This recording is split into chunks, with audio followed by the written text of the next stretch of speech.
पाक फौज के general officer commanding Hyderabad garrison major general Mohammad Hussain ने कहा है कि उस वक्त तक चैन से नहीं बैठेंगे जब तक तूफान का खतरा न टल जाए।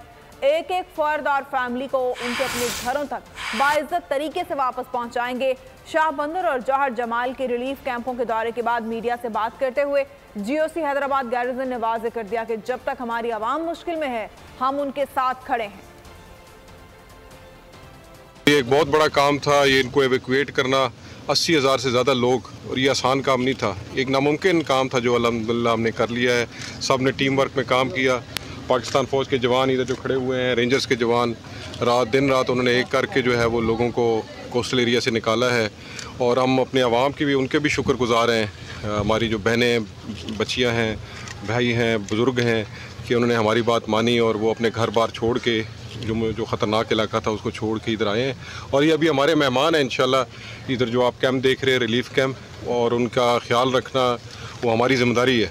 और हम उस वक्त तक चैन से नहीं बैठेंगे इंशाल्लाह जब तक कि इनको हम वापस इज़्ज़त के साथ अपने घरों में वापस ना ले जाए। बीपर जो है तूफान के खतरात कराची के साहिल तक पहुंच गए। समुद्री तूफान और शदीद बारिशों में नुकसान से बचने के लिए आवाम ये एहतियाती तदाबीर इख्तियार करें।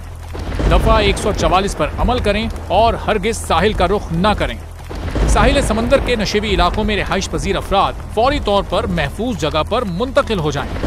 दौरान बारिश और आंधी में गैर जरूरी बाहर निकलने से परहेज करें। तमाम जरूरी अद्वियात प्लास्टिक के बैग में अपने साथ रखें।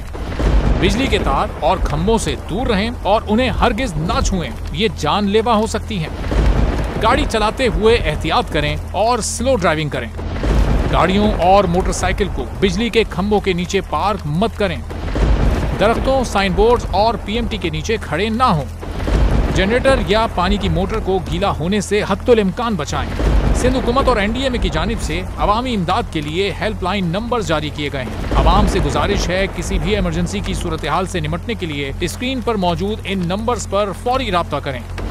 आंधी और तूफान से बचने की दुआ। ए अल्लाह, इसे रहमत बना और इसे अजाब ना बना।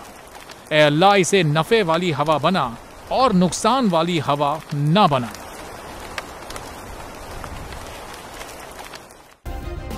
सब्सक्राइब करें और बेल दबाएं ताकि कोई खबर रह न जाए।